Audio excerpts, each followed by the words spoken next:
Hermanos, como ya nos anticipó Luis, continuamos con nuestra serie en las iglesias del Apocalipsis. Hoy corresponde a la iglesia Filadelfia, la penúltima iglesia. Entonces, ya hemos visto hasta ahora la radiografía, estamos estudiando esta serie a partir de esa mirada penetrante que el Señor de la iglesia arroja sobre ella y entonces diagnostica. Nada se escapa de su mirada. Recordemos, estas 7 iglesias representan la totalidad de la iglesia, es la iglesia universal, la iglesia entre la primera y segunda venida de Jesucristo, iglesia de toda época y de todo lugar.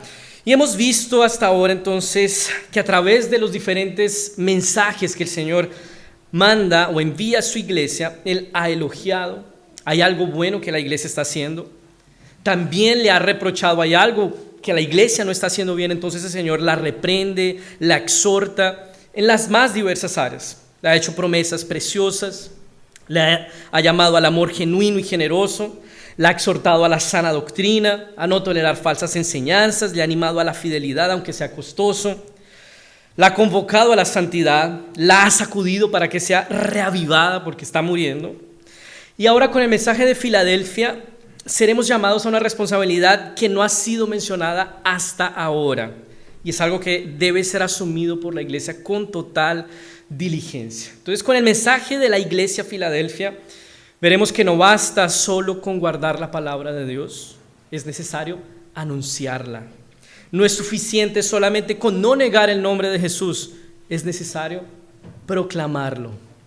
Con el mensaje a la iglesia de Filadelfia vamos a ver que es necesario ser una iglesia misionera que proclame el evangelio, anuncie su nombre, testifique del reino de Dios. ¿Ok? Entonces vamos allá a Apocalipsis 3, versículos 7 a 13. Apocalipsis 3, 7 a 13. Amén, ¿estamos ahí? Dice así la palabra del Señor, leamos con fe. Escribe al ángel de la iglesia en Filadelfia. Así dice el santo y verdadero, el que tiene la llave de David, el que abre y nadie puede cerrar, y cierra y nadie puede abrir. Yo sé todo lo que haces. Delante de ti he puesto una puerta abierta, la cual nadie puede cerrar. Aunque son pocas tus fuerzas, has obedecido mi palabra y no has negado mi nombre. Yo haré que esos que en la sinagoga de Satanás dicen ser judíos y no lo son, sino que mienten, vayan y se arrodillen ante ti y reconozcan que yo te he amado. Por cuanto has obedecido mi mandamiento de ser perseverante, yo también te protegeré a la hora de la prueba, la cual vendrá sobre el mundo entero para poner a prueba a cuantos habitan en la tierra. Ya pronto vengo. Lo que tienes no lo sueltes y nadie te quitará tu corona. Al que salga vencedor lo convertiré en columna del templo de mi Dios y nunca más saldrá de allí. Sobre él escribiré el nombre de mi Dios y el de su ciudad, es decir, de la nueva Jerusalén que desciende del cielo de mi Dios, y también mi nuevo nombre. El que tenga oídos, que oiga lo que el Espíritu dice a las iglesias. Oremos una vez más.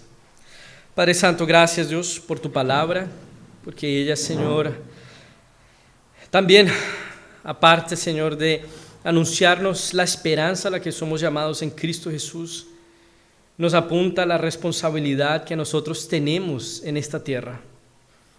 Aquí podemos ver la razón por la que una vez convertidos no vamos directamente contigo, qué bueno sería. Pero estamos aquí mientras tanto, Señor, para anunciar tu nombre y para que tu nombre salve a los tuyos. Pedimos que esto sea algo asumido por nosotros y por esta iglesia de manera diligente y responsable. Oramos así agradecidos en el nombre de Jesús y para tu gloria. Amén. Lo mismo, hay que comenzar como en las otras iglesias, como en los otros mensajes por el contexto de la ciudad, para que estas palabras que están llenas de simbolismo, sobre todo en esta iglesia de Filadelfia, llave de David, puerta abierta, columna en el templo de Dios, hagan sentido para nosotros. Entonces, de las 7 ciudades a las que Juan escribe, Filadelfia es la más joven. Había sido fundada por los años 159 a 138 antes de Cristo. Piensen que las demás ciudades fueron fundadas por vuelta de los 500 antes de Cristo. Entonces, esta era la ciudad más joven. Y esta ciudad fue pensada, planificada y fundada, estratégicamente localizada además, para que la ciudad fuera una propagadora del pensamiento, cultura y lenguaje griegos en Asia. Estos esfuerzos del imperio, ¿cuál era el propósito de esos esfuerzos? Contribuir a uniformizar a los habitantes de su territorio para darles la misma lengua, las mismas costumbres, con el propósito de ejercer dominio no solamente militar y político, también cultural sobre aquellos que habitaban su territorio. Entonces esto configuró una ciudad profundamente griega, con sus templos, areópagos, filósofos, tanto así que era conocida como la pequeña Atenas. Entonces, en ese sentido, Filadelfia era una ciudad misionera. Pero ¿cuál era la misión de Filadelfia? Ser la puerta de entrada a la cultura griega. Quien pasara por Filadelfia tenía que salir impregnado de cultura helena o helénica, cultura griega. La ciudad fue pensada para eso. A pesar de su localización estratégica, la ciudad se situaba en una región peligrosamente volcánica. ¿Recuerdan que en el mensaje de Sardis había sido destruida parcialmente por un terremoto? Bueno, Filadelfia fue prácticamente destruida en ese terremoto en el 18 después de Cristo. Filadelfia se encontraba a no más de 50 kilómetros de Sardis y esa región era peligrosamente volcánica. Entonces, esos temblores se volvieron una amenaza para la ciudad y de manera general los de Filadelfia vivían con cierto temor del próximo terremoto, ¿no? No por acaso el Señor les dice: ustedes nunca más tendrán que huir de algún lugar, ustedes serán columna en el templo y de allí no se moverán.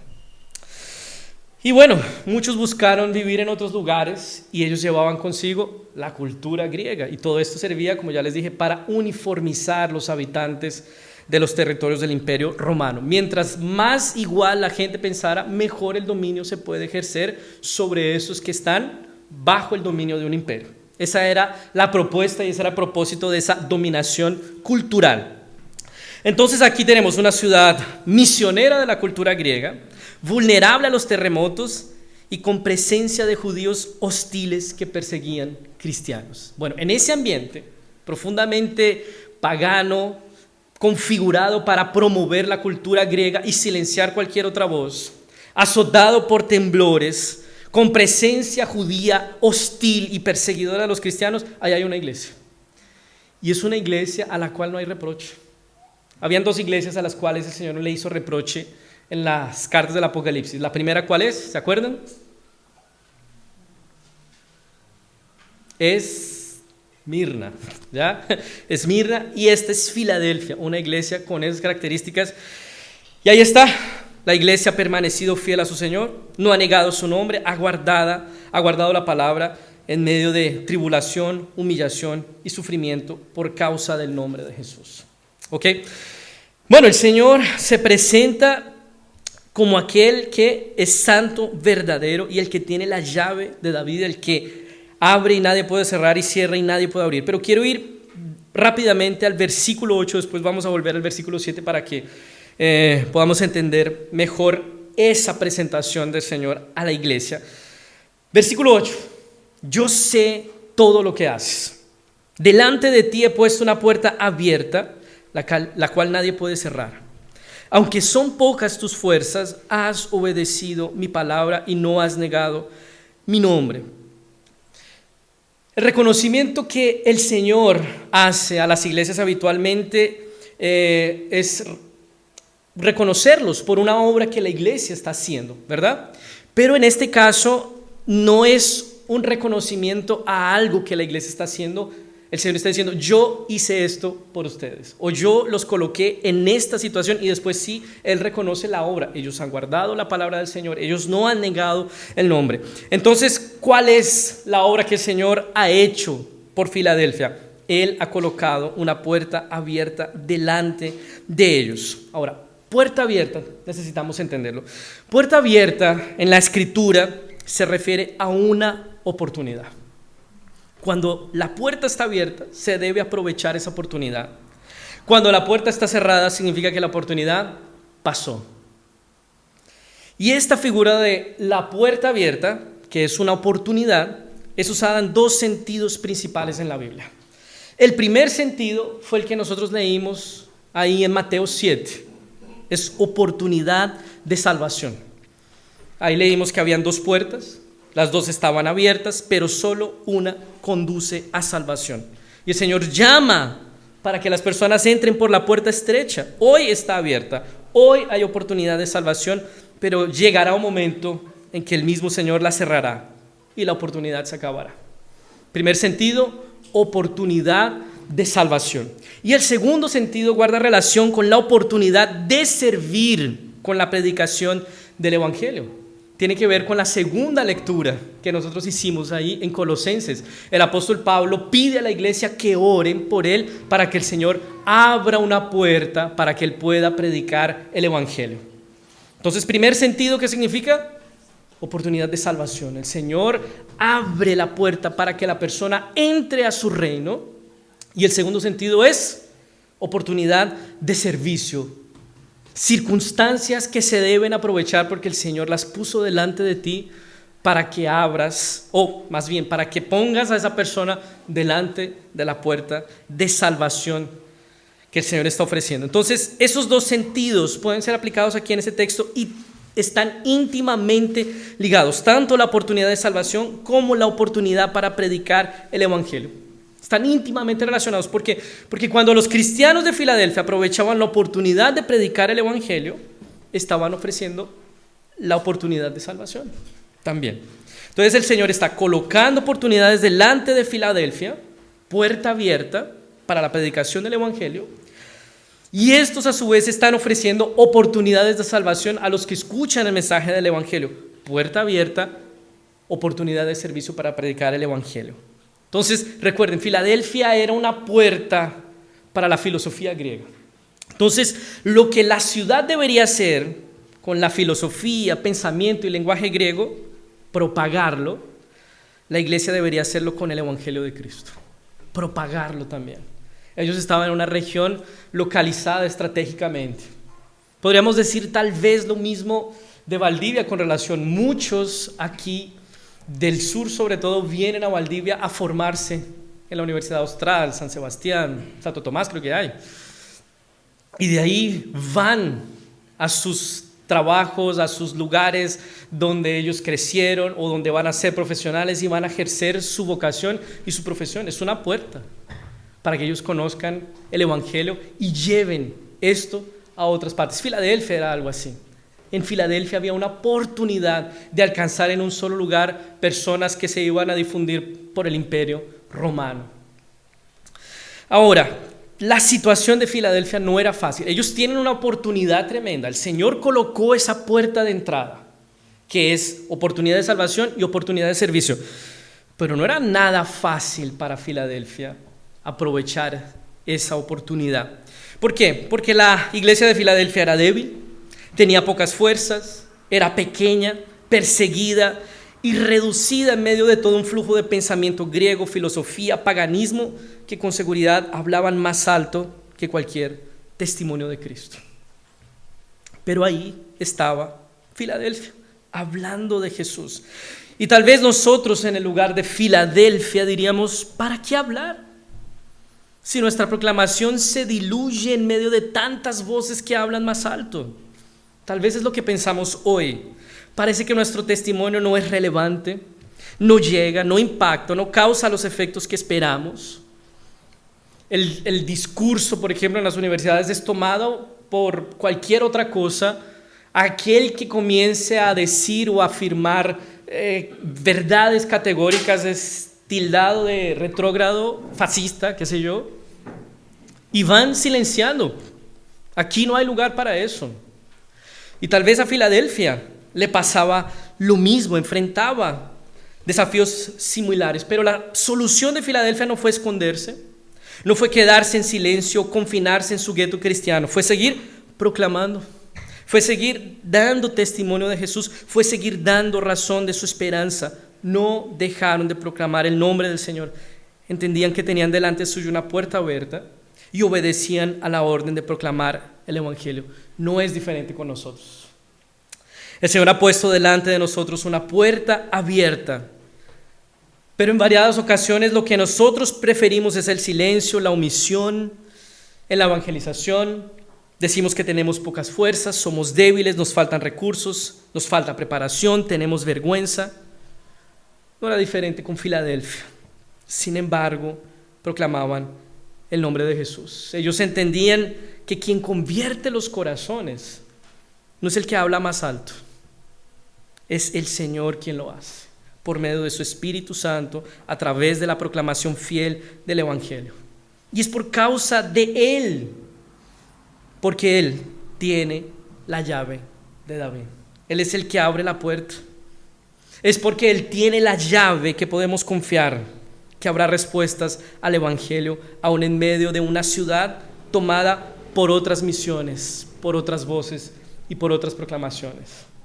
Yo también me siento como tal vez ustedes se sienten. Oye, mi testimonio, él es tan bajito en medio de tantas voces que hablan mucho más alto. Señor, ¿será que si vas a alcanzar personas en esta ciudad? Él es el que tiene la llave. Dice versículo 7, uno atrás, que es como Él se presenta. Escribe al ángel de la iglesia en Filadelfia. Así dice el santo y verdadero, el que tiene la llave de David, el que abre y nadie puede cerrar, y cierra y nadie puede abrir. Él se presenta como aquel en el que no hay corrupción, santo, y en el que no hay mentira. Él es verdadero. Lo que yo les estoy diciendo no es ilusión, no es placebo, no es opio. Es verdadero, porque yo soy el santo y verdadero. Yo tengo las llaves que van a abrir la puerta de salvación a esos que parecen tan improbables de convertirse. De hecho, nosotros categorizamos personas. Hay personas a las que vemos de afuera y decimos, este no se convierte, pero nada, ¿no? Y hay unos que son más bonitos, más gentiles, más amables, y ellos, oye, yo creo que escucha. Oye, a veces esos son los más difíciles, porque ellos hacen de su moralidad y su decencia el argumento para decir que no necesitan a Dios y que están más cerca de Dios. Oye, están tan alejados como el que vive indecentemente. Y es el discurso de Jesús en Juan 3, por ejemplo. Él se acerca a Nicodemo de noche, un tipo decente, maestro de la ley, fariseo, y le dice, tienes que nacer de nuevo. Tu decencia, tu moralidad, tu rectitud, esos méritos y credenciales, ellas no hacen nada por ti. Necesitas nacer de nuevo. Y en el capítulo, y unos versículos más adelante, se encuentra con una mujer samaritana que va en el quinto marido. Y ella le dice, tú necesitas beber de un agua que satisfará tu sed. Lo mismo. De hecho, yo creo que él fue más duro con el decente que con la mujer de dudosa reputación. Él es el que tiene la llave que abre la puerta de salvación. Entonces, el que tiene la llave de David, como él se presenta, hace referencia a la autoridad que el Señor tiene para dar acceso a su reino. Quien determina la entrada al reino de Dios es el propio Dios. No es nuestra capacidad de persuasión, ni siquiera es el corazón rebelde de quien escucha. Es el propio Señor que abre la puerta de su reino, regenera el corazón de quien oye, y entonces esa persona entra. ¿Y cómo lo hace? Usándote a ti. ¿Cuál es el medio que Él usa para poner personas delante de esa oportunidad de salvación? Tu testimonio. La proclamación tuya del Evangelio de Dios. Él lo hace a través de tu vida, colocando puertas abiertas delante tuyo. Entonces aprovechemos esas oportunidades para que el Señor abra la salvación, la puerta de la salvación a los suyos. Básicamente hacemos lo que esos amigos del paralítico hicieron por su amigo paralítico. ¿Se acuerdan de ese texto? Jesús está en una casa, la casa está llena, el paralítico quiere ser curado. Y los amigos llegan, se suben al techo, abren un hueco y lo bajan justo delante de Jesús. Ellos dejaron a la persona adelante de Jesús. Es lo que hacemos. Quien sana, perdona pecados, quien redime realmente es Cristo, no nosotros. Pero necesitamos, por lo menos, arriesgar, dejarlos al frente del Evangelio. Si dependiera de nuestra capacidad de persuasión, si una decisión tan crítica dependiera de nuestro corazón rebelde y pecaminoso, nadie entraría. Pero Él es el que tiene la llave. Entonces, ¿qué hará con que de tus familiares, amigos en la universidad, colegio, colegas en el trabajo respondan con fe y arrepentimiento al Evangelio? ¿Que les hables mucho más alto? No, va a ser la obra del que tiene las llaves del reino. Esperemos, sigamos insistiendo con un testimonio fiel a la Escritura y roguemos al Señor su gracia y misericordia. Él es el que tiene las llaves al reino. Entonces no confiamos en nuestra capacidad de persuasión, no confiamos en nuestros recursos y fuerza, no confiamos en lo aparentemente convertibles que sean las personas. Confiamos en la obra de Jesús, aquel que tiene la llave de su reino. Él es el que tiene autoridad absoluta sobre el acceso a su reino. Él es el soberano sobre los corazones. Él es quien abre la puerta. Por esa razón debemos predicar el Evangelio en cada circunstancia, aprovechar las oportunidades. Es el testimonio que, por ejemplo, Pablo da en Filipenses 1:12. En ese momento él está en la prisión, él ha pasado por situaciones tremendas, terribles, de persecución, de naufragio, de calumnia, apedreamiento. Y él sintetiza todo ese sufrimiento, debilidad, situaciones adversas, tribulaciones, diciendo: quiero que sepáis que las cosas que me han sucedido, todo eso, han contribuido más bien para el progreso del Evangelio. En donde pensaríamos que no habría una chance en absoluto de predicar el Evangelio, Pablo veía oportunidades, y esto debe ser una visión para nosotros también.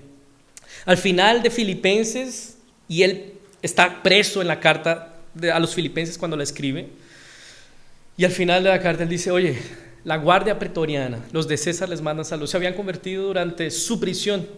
Él tenía que permanecer 24 horas atado a un soldado romano, y él, evangelio, evangelio, evangelio. Y el Señor abrió la puerta de la salvación para ellos. El Señor es el que tiene la llave, aún sobre esas personas que consideramos improbables de conversión. Yo ya les he contado varias veces el testimonio de esta mujer, Rosaria Butterfield, porque me impacta y siempre se lo recomiendo. Lean ese libro, Pensamientos secretos de una convertida improbable. Y todo comenzó con un gesto de un pastor presbiteriano que quiso conversar con ella, no convertirla. Y ella decía, estaba con su esposa de aquel momento, esta mujer, y la esposa, su pareja de ese momento, le preguntaba: ¿qué vas a hacer? Porque vas a hablar con estos cristianos retrógrados. Y ella le dijo: tranquilo, tranquila, ellos me van a decir que me voy a ir al infierno por ser lesbiana, me van a convertir en su proyecto de conversión y habrá terminado todo allí. Voy a volver esta noche y todo habrá terminado. Y el gesto de este pastor presbiteriano fue escucharla, entenderla, interesarse por ella, y ella no pudo dejar de volver a su casa para escuchar el Evangelio. Y más de 2 años después, ella dice: yo no puedo no ser de Cristo, porque entendí que Él me amó. Él abrió la puerta de la salvación para mí y estoy aquí. Y era una mujer improbable de conversión, militante del movimiento LGBT allá en la Universidad de Syracuse en Nueva York, anticristianos, progresista, todo esto, el tipo de personas que colocaríamos en la categoría inconvertibles. El Señor puede abrir la puerta. Se lo recomiendo, es muy bueno, muy buen testimonio. Además, ella es una académica que escribe muy bueno y tiene ideas, insights para nosotros también como cristianos. Bueno, y ahí continúa, versículos 9 y 10. Yo haré que esos que en la sinagoga de Satanás dicen ser judíos y no lo son, sino que mienten, vayan y se arrodillen ante ti y reconozcan que yo te he amado. Por cuanto has obedecido mi mandamiento de ser perseverante, yo también te protegeré a la hora de la prueba, la cual vendrá sobre el mundo entero para poner a prueba a cuantos habitan la tierra. Aquí hay dos promesas. A ese reconocimiento que el Señor está haciendo de ella. Ellos, a pesar de su debilidad, han guardado el nombre del Señor y lo han proclamado. A pesar de su tribulación, no han negado el nombre del Señor, lo han anunciado. Y ahí Él dice, oye, yo como el que tengo las llaves del reino, haré con que aquellos enemigos que se están oponiendo a ustedes hagan parte de su pueblo. Y aquí el lenguaje que Él usa es familiar para cristianos y judíos que leían el Antiguo Testamento. Era una promesa que el Señor hacía de que sus enemigos se postrarían ante ellos, no para adorarlos a ellos, sino para junto con ellos adorar al Señor. Ellos se curvarán a aquel que te ama. Era un lenguaje conocido. Entonces aquí no estamos hablando de dominación. No es que vamos a hacer con que los infieles, como piensan los musulmanes con la Sharia, se curven a esa ley que castiga a los infieles. No, la vocación de la iglesia no es de dominación, es de servicio por medio de la predicación del evangelio. Entonces no podemos entender como yo haré que los de la sinagoga de Satanás se curven ante ti. Es como ponerles el pie encima, dominarlos y ejercer opresión sobre ellos. Es algo que el Señor va a hacer. Él va a convertir los corazones. Y este movimiento de judíos enemigos de la iglesia de Cristo de Filadelfia, curvándose para reconocer que es el Señor el que los ama a ellos, nos muestra también cómo debería ser nuestra evangelización hoy. Hoy no tenemos judíos, ¿no? Entonces, ¿cómo entender esta promesa? Y tenemos, yo creo que, entenderla de la siguiente manera. Cuando predicamos el evangelio, no debemos ser nosotros los que nos curvemos ante las demandas de quienes escuchan, ante lo que es políticamente correcto o ante lo que ellos piensan debería ser el cristianismo. Es el Señor quien convierte y vence la rebeldía del corazón de los que escuchan y creen en el evangelio. Muchas veces en el ánimo de ganar personas para el Señor o para nuestra iglesia, estamos dispuestos a curvarnos a ellos, a amortiguar y a hacer liviano el evangelio. Pero solo el evangelio predicado con fidelidad hará con que estos se curven al Señor. No nos curvamos entonces a sus ideas y preferencias, porque eso no va a producir verdadera conversión y arrepentimiento. No podemos pensar que el evangelio tiene más oportunidades de florecer si lo acomodamos a gusto del oyente. El evangelio florece porque es predicado fielmente, escuchado y creído por un corazón que es tocado por la gracia de Dios, aunque estas personas sean las más hostiles, como es el caso de estos judíos. Ellos iban a llegar no porque los cristianos judíos iban a comenzar a circuncidarse, usar kipá, talit, torá y judaizar sus ceremonias cristianas para hacerlos más atractivos. Y entonces vinieron, no. Ellos iban a llegar por la predicación fiel del evangelio. Jesús nunca escondió el costo del discipulado. Él no se hizo querible, por así decirlo, atractivo para ganar más personas. Él llega y dice, si quieres ser mi discípulo, négate a ti mismo. Él no esconde. Para seguir a Cristo necesitamos negarnos a nosotros mismos. No es más difícil para algunas personas que a otras. Todos necesitan negarse a sí mismos. Entonces el evangelio nos curva a todos al Señor Jesucristo y lo hace por medio de su gracia, de su amor, de su misericordia. No lo hace poniéndonos un pie encima, sino llamándonos y mostrando su amor por nosotros en Cristo Jesús. En esto conocemos el amor, en que Cristo murió por nosotros pecadores. No somos nosotros los que debemos curvar el mensaje del evangelio.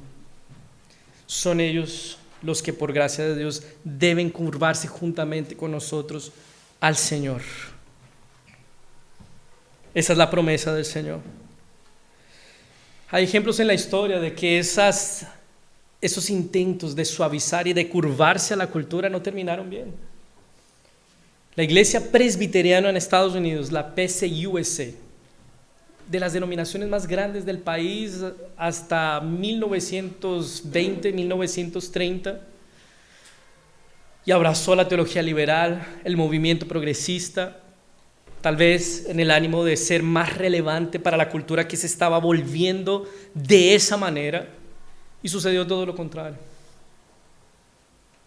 Comenzó a caer en picada el número de miembros porque las personas pueden encontrar todo eso fuera de la iglesia.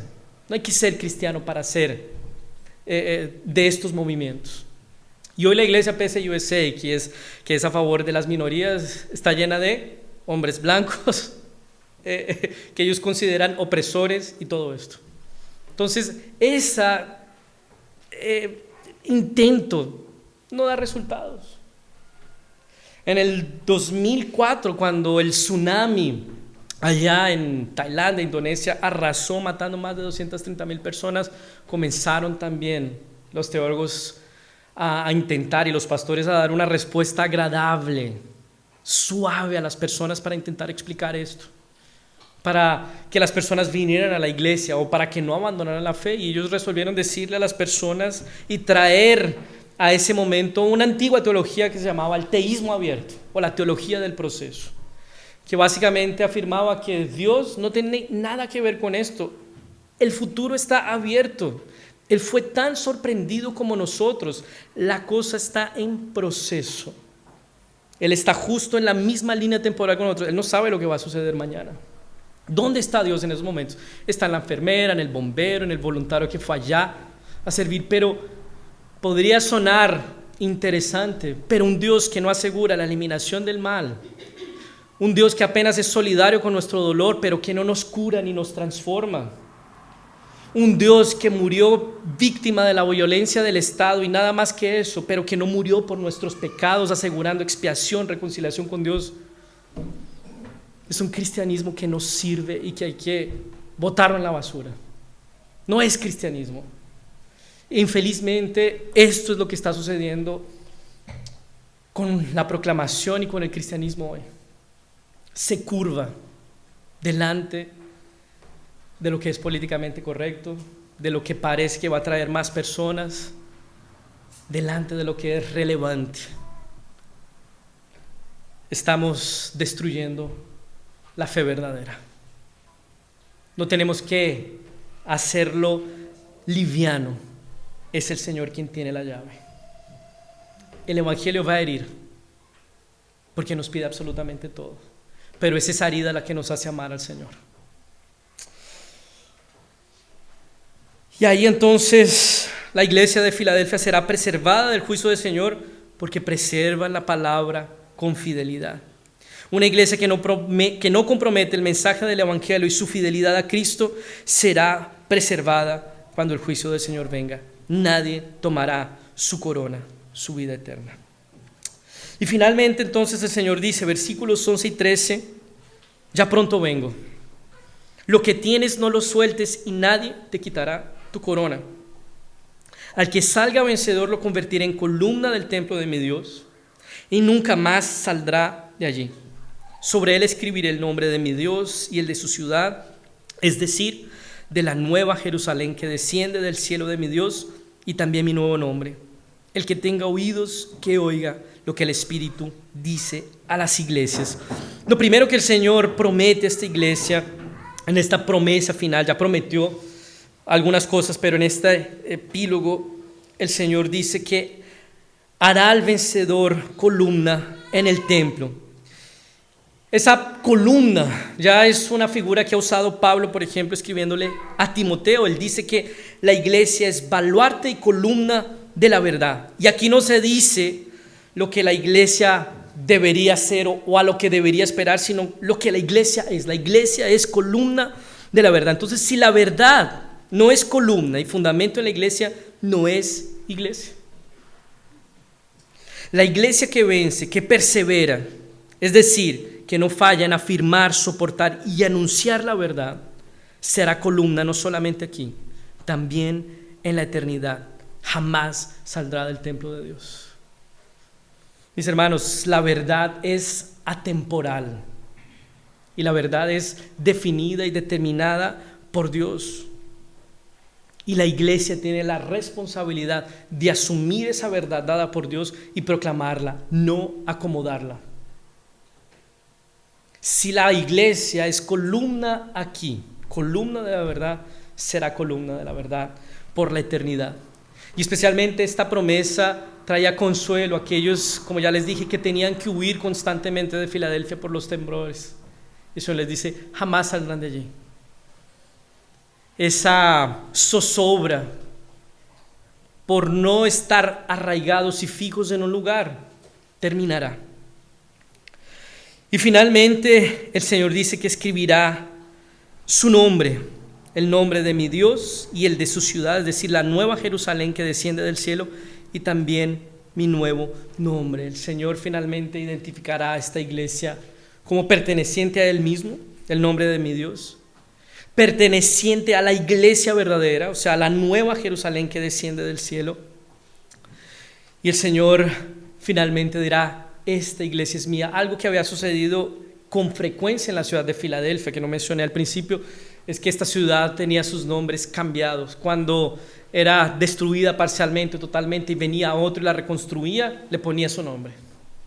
Y le ponía el otro nombre. Y le ponía el nombre de quien viniera. Y Señor, su nombre será mi nombre por la eternidad.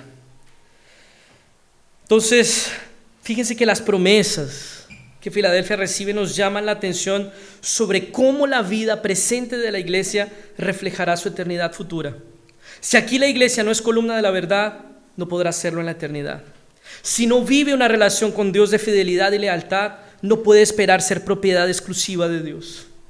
Si no vive como ciudadana del cielo aquí en la tierra, ¿cómo podrá ser ciudadana de la nueva Jerusalén? Si no somos apasionados por Cristo aquí, que nos hace pensar que lo seríamos en la eternidad. Mis hermanos, el Señor ha colocado delante de nosotros una puerta abierta. Nosotros aquí no estamos siendo perseguidos, silenciados, echados a la cárcel, a la prisión por proclamar el Evangelio. Aprovechemos las oportunidades, confiando en la obra soberana de Dios que abre la puerta de la salvación. No suavicemos el mensaje. Y ya que el mensaje del Evangelio es tan hiriente, no lo hagas más hiriente con tu falta de sensatez, con muchas veces comportamientos y procedimientos desagradables, con una suerte de superioridad moral que busca restregar el pecado a las personas. El mensaje del Evangelio ya es hiriente.